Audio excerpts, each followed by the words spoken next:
Peut-être c'est intéressant de lever une confusion qui est quasiment omniprésente et qui vient du fait qu'il est très difficile de se débarrasser du plan psychologique en quelque sorte.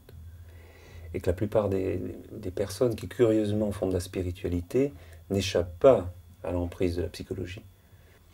Et bon, je peux donner des exemples assez simples, même en termes de méditation. Ce qu'on appelle en général dans le christianisme la méditation, c'est une méditation discursive, dite discursive. C'est-à-dire qui est basée sur un discours, qui est basée sur une compréhension, qui est basée sur une étude, par exemple, de texte, essayer d'approfondir un texte, savoir ce que ça veut dire. Tout ça, c'est du mental. Et c'est là d'ailleurs la différence avec ce qu'on appellera la méditation orientale. La méditation orientale, elle veut d'emblée se débarrasser du mental.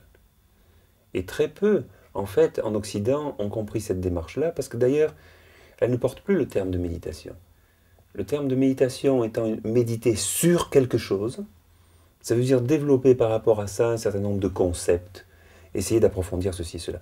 C'est un exercice qui certes a son importance, mais qui est de l'ordre psychologique. Or, dans le christianisme, il y a bien effectivement dans la mystique chrétienne un terme qui correspond à cette forme de méditation qui va au-delà du mental. Et c'est le terme contemplation.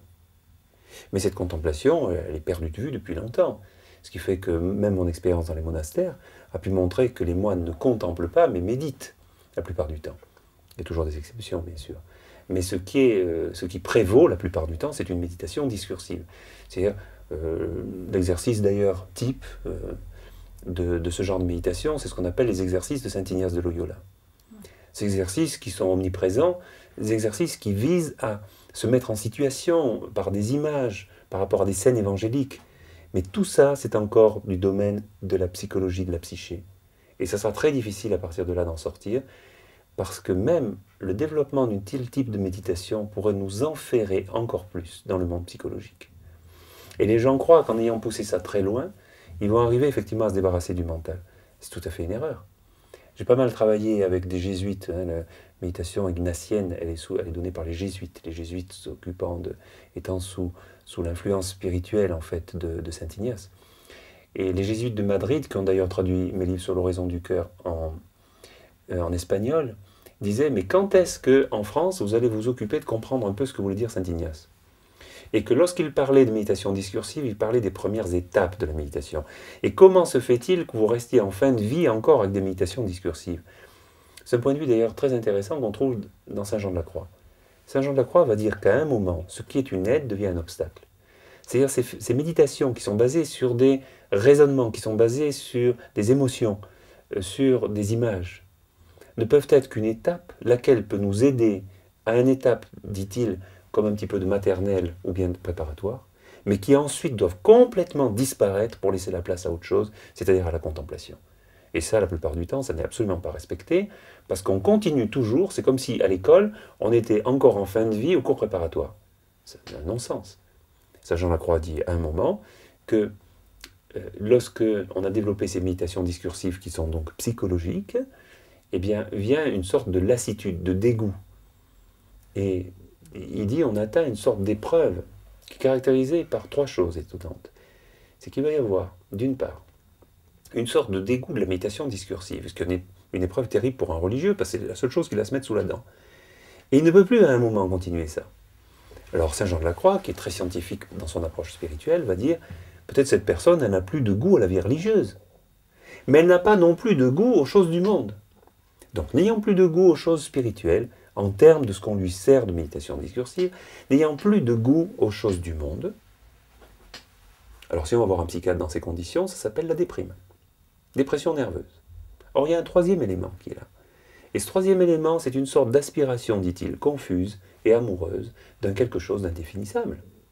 Et ça montre que l'âme a soif d'une autre expérience qui n'est plus discursive, qui n'est plus dans le mental, qui n'est plus psychologique, mais qui est ontologique, c'est-à-dire qui va dans l'être. Et qui demande à ce moment-là une démarche tout à fait différente de celle qui était initiée au début, qui n'est pas de continuer dans le mental, mais qui est de laisser tomber le domaine de la psychologie et du mental, et d'aller donc au-delà. Donc cette expérience qu'on pourrait appeler transpersonnelle ou transcendante, elle s'épanouit lorsque la méditation discursive tombe. Et c'est là que la contemplation va prendre la place. à condition qu'on veut bien la lui laisser.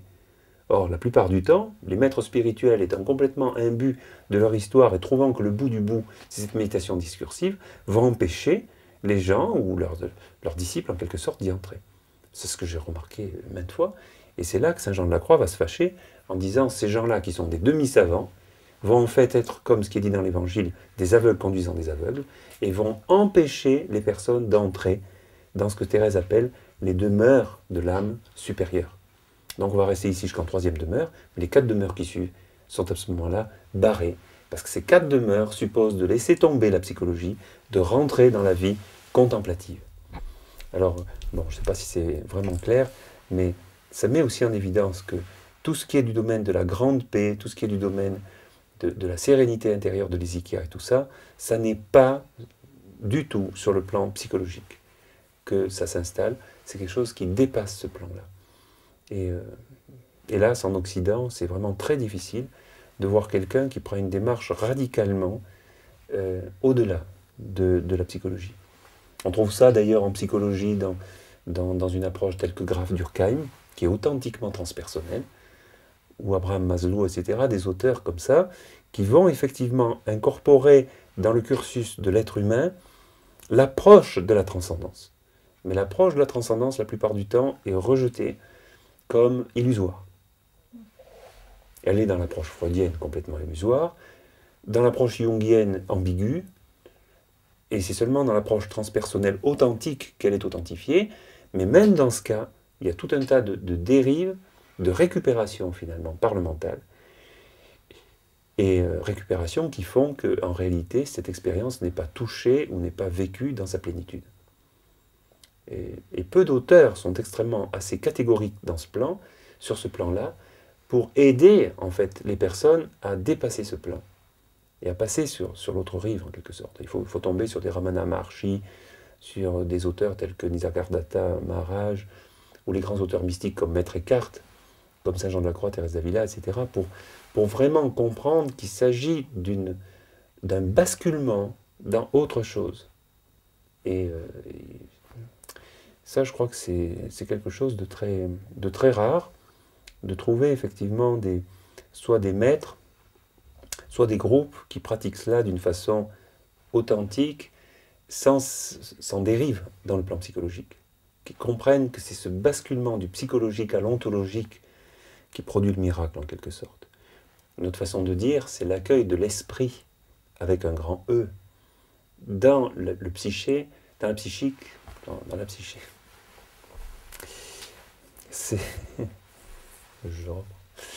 C'est l'accueil de l'esprit dans l'univers intérieur qui fait que ce basculement va se faire entre le psychique et ce que saint Paul appelle le pneumatique. On a l'homme physique, l'homme psychique et l'homme pneumatique. On trouve cette triade chez saint Paul, mais c'est mentionné dans une phrase. Et ça veut dire une dimension ici trinitaire de l'être humain. Et c'est ce basculement entre le psychologique et l'ontologique, entre le moi superficiel et le moi profond, qui constitue pour moi vraiment l'entrée dans la vie spirituelle.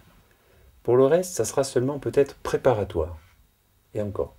Mais en tout cas, il ne faut pas confondre.